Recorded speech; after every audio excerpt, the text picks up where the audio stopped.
Nothing to do in Macon, Georgia? There's plenty of things to do in Macon. And if you're thinking about moving to the Macon, Georgia area and you're wondering if it's a hopping town or a ghost town, then stick with me and we're going to show you all the best things to do in Macon, like fishing, museums to explore, and history to see, so you can decide if there's enough activities around here to keep you happy.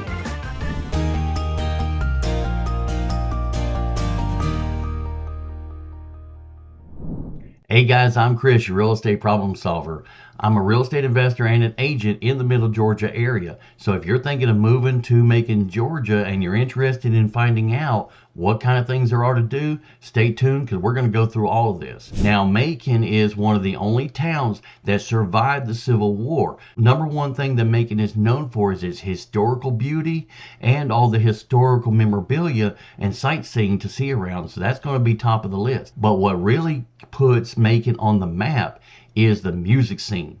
Now, of course, Nashville's got the corner on the market for country music, but Macon is well known for soul and rock and roll. So if you have an interest in music, then Macon is definitely one place that you might want to consider living. Macon has produced a lot of legendary musicians like Otis Redding, James Brown, Little Richard, and of course the Allman Brothers, who have since, of course, passed away, and they're still here today in Rose Hill Cemetery. And Macon has produced more recent legends like Jason Aldean. And you can see evidence of these legendary musicians all over town. When you go into the restaurants, when you go into the apartment complexes, every building around downtown Macon has got some kind of pictures, memorabilia of the legends of music all over the walls, from platinum records, pictures, old concert tickets, what have you. So if that's your scene, then you definitely want to take a look at Macon as a place to live.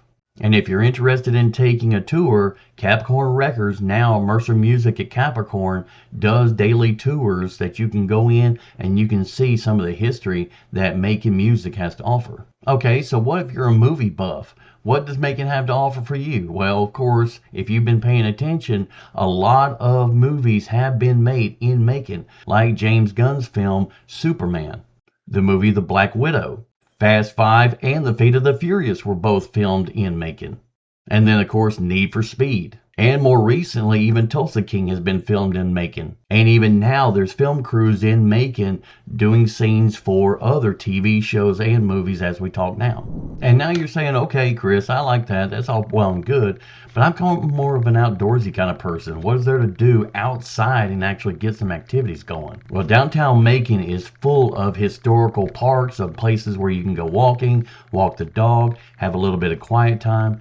Amerson Park is a 180-acre park full of all kinds of running trails, walking trails.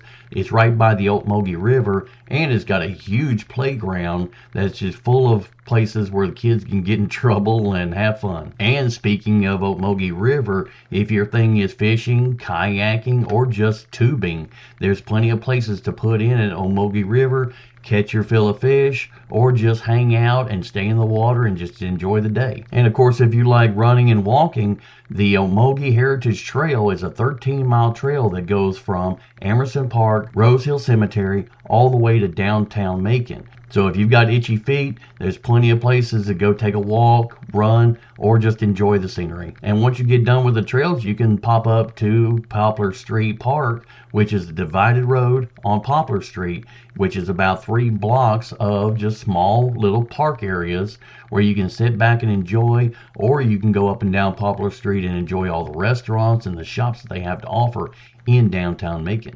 Now, of course, Macon is in Middle Georgia, so it's going to get hot, it's going to get musty, and you're going to want to go take a dip in the pool.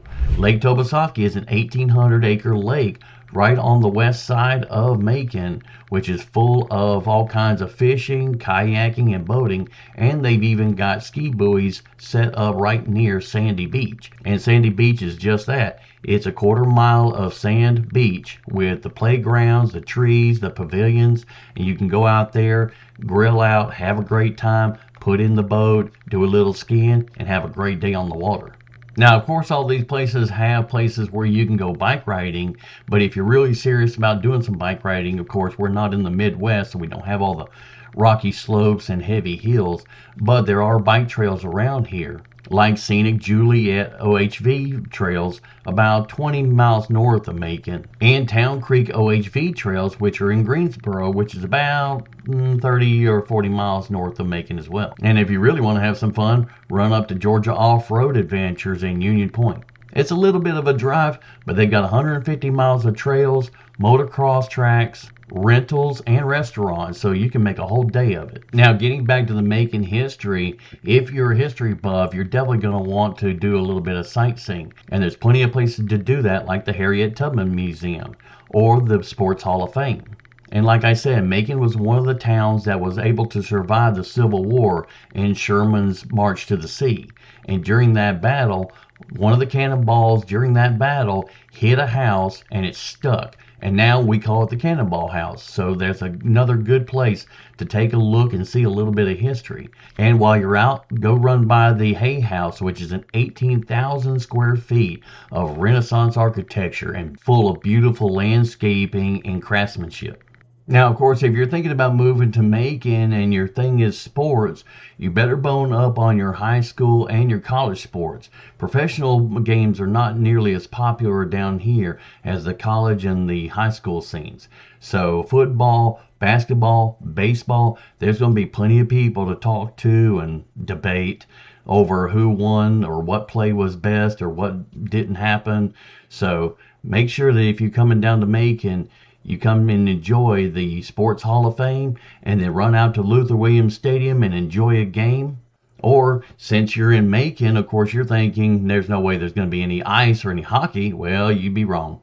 So after you get done watching Macon Bacon tear up the field, you can schedule some time to go out and watch Macon Mayhem or Macon Whoopee on the hockey rink. And even pickleball has become a big thing down here in Middle Georgia. You can take a day and go out to Rhythm and Rally, which is one of the biggest pickleball facilities in the world, which has 32 PPA certified courts.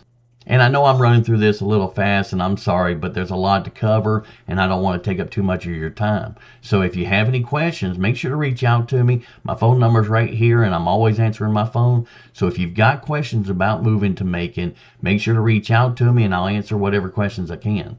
Now, don't think that I forgot about the family events, because, of course, family is important in Middle Georgia. We're in the South, and family's big. So if you've got any family that you want to do family events, you can spend a day at the Museum of Arts and Science, which has a planetarium, a live zoo, and an interactive discovery house.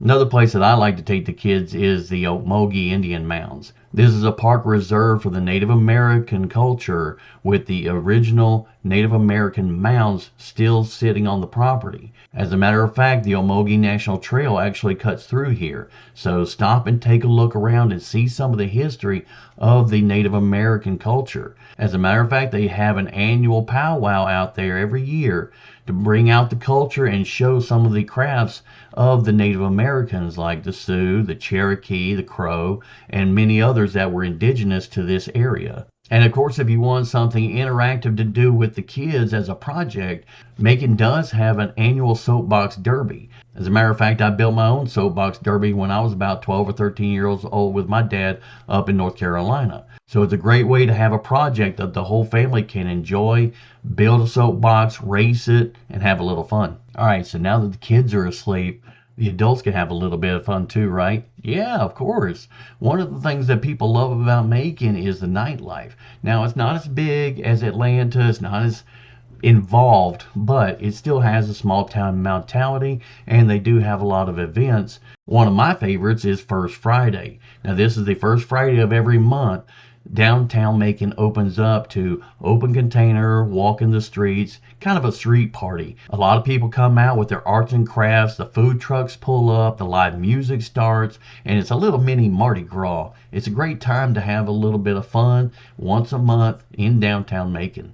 And some of those events that you're going to find will definitely be the Cherry Blossom Festival every year, which is a big hit, the Bragg Jam Music Festival, and the South of Atlanta Fest, because, you know, we got to compete with them too. So make sure to check out Macon Bibb County's Facebook group or their website for events that are coming up. And of course, if you're going out to a street party, you're going to be eating, right? Well, not only do the food trucks have great food, downtown Macon with the 2nd Street Revitalization Project, a lot of the lower levels of the old buildings have been revitalized. A lot of restaurants have come in. So you've got your choice of everything from pizza to soul food, Italian, Hispanic, Latino, American, everything that you can think of, and even some creative stuff that you probably haven't even seen before, all across downtown Macon. So go in and try one every night, and I promise you won't get all the restaurants in a year. And now you're saying, yeah, Chris, I understand all the historical and nostalgia stuff, but I like a little bit of modern things. So what else is there to do that's more modern, shopping and shops around? Well, don't worry, because the north side of Macon has built up, like the shops at River Crossing, which is a 40-acre shopping mall full of all kinds of specialty shops, including Texas Roadhouse, Dick's Sporting Goods, and a lot of other shops that will definitely keep you happy. And then another area that you might want to check out would be Zebulon Road. They've got the Walmart, they've got the Lowe's, they've got a lot of the strip malls in that area for specialty shops and so forth. So Macon's not just all about the older historical stuff. There's plenty of modern conveniences as well. So if this little teaser is enough to get your interest. But my friends, that tank is just a little hors d'oeuvre compared to what the country's greatest scientists are cooking up for me next. And again, if you've got any questions about moving to Macon, reach out to me. My phone number's right here, and I'll make sure to get all the answers that you need to make the best decision for your family as to whether or not to move to Macon. And I'll talk to you on the next video.